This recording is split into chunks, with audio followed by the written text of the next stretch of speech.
There is a quiet, almost constant pressure that lives in the modern mind. It's the feeling that you are responsible, entirely, utterly responsible, not just for your actions, but for the very quality of your reality. We've been told that our minds are cosmic magnets, that our thoughts are prayers being answered in real time by a generous, if slightly slow, universe. When good things happen, we claim the credit. I manifested that. But what happens when things fall apart?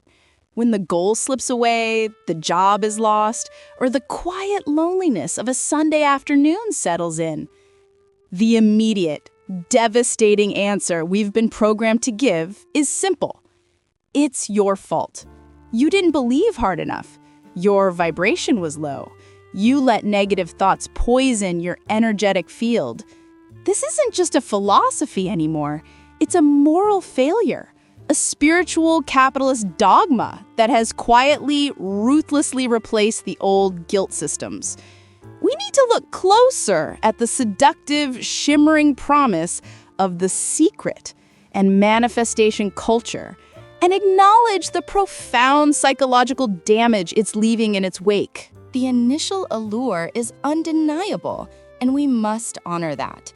It feels good to feel powerful, to believe that you are not a passive leaf tossed by the wind of circumstance, but an active architect of your destiny.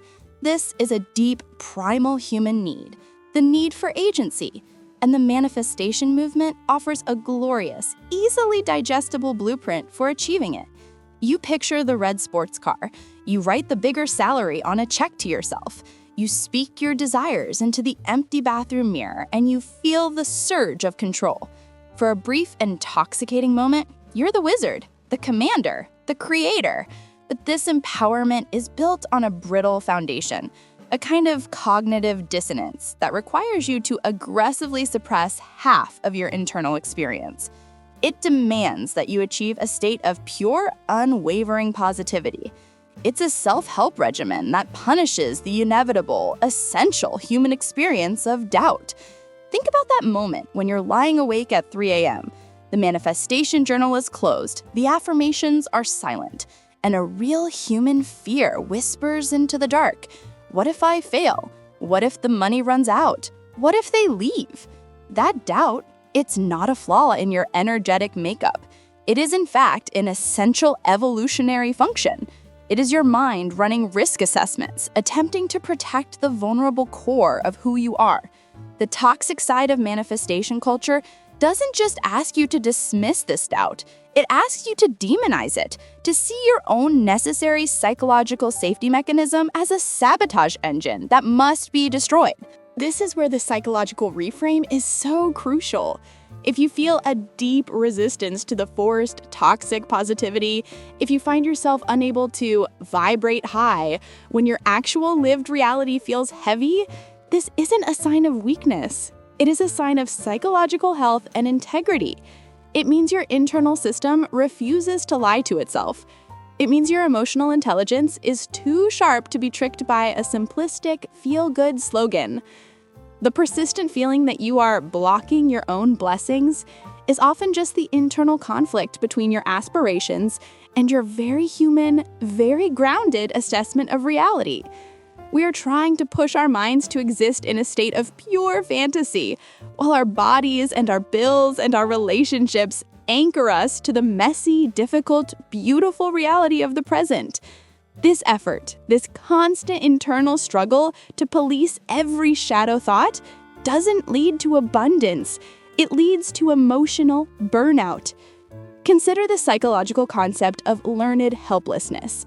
This theory, developed by Martin Seligman, describes a state where an individual stops trying to escape a negative situation because they have learned through repeated negative experiences that they have no control. The Secret attempts to reverse this by forcing the opposite extreme, learned control, the belief that you control everything, including the weather, the stock market, and other people's free will, simply with your thoughts. But when a person who has practiced learned control through manifestation fails, the fall is infinitely harder than the person who simply acknowledged they did their best. The manifestation failure isn't just a setback, it's a catastrophic blow to the self-concept. The internal dialogue shifts from "I didn't succeed" to the far more devastating "I am fundamentally flawed, energetically broken, and unworthy of what I desire." We see this played out in a million minute details. The person who gets a layoff notice and immediately panics, not about the loss of income, but because they believe their fear of being laid off is what caused the layoff. The friend who feels a desperate need to pretend everything is perfect in their struggling relationship, lest speaking a single negative thought manifests a breakup. They are walking on eggshells inside their own minds, sacrificing vulnerability, the foundation of true connection, on the altar of a fearful, superficial positivity. The true work of growth is not about eliminating the negative. It is about integrating it.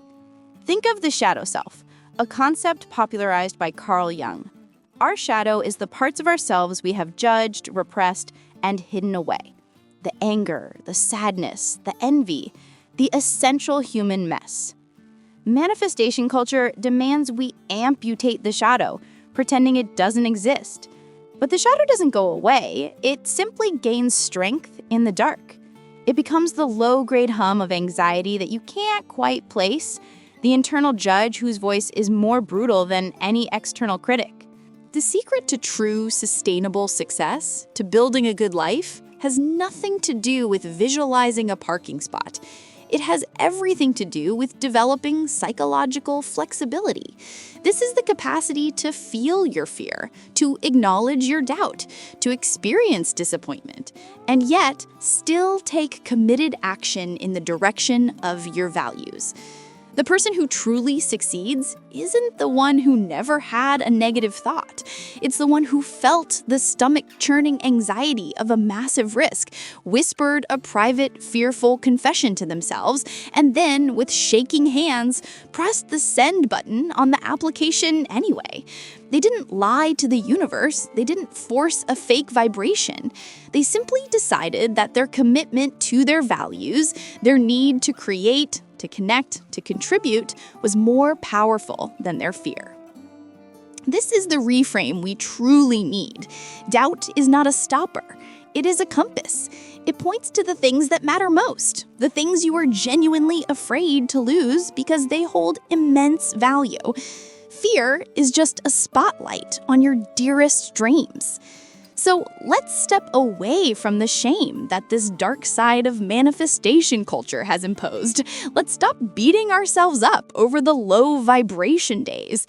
Your messy, complex, doubting, sometimes sad mind is not a defective machine that needs to be fixed. It is a powerful, nuanced instrument that is reflecting a complicated world with integrity. The real secret is that you were never broken. The only thing you ever needed to manifest was the courage to be honest with yourself, to look at the fear not as a cosmic enemy, but as a loyal, if overprotective, companion.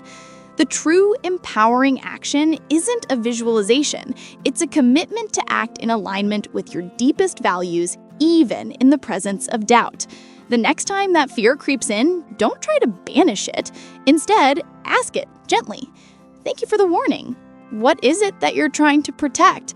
And how can I honor that while still moving forward? That is the only real work that needs to be done.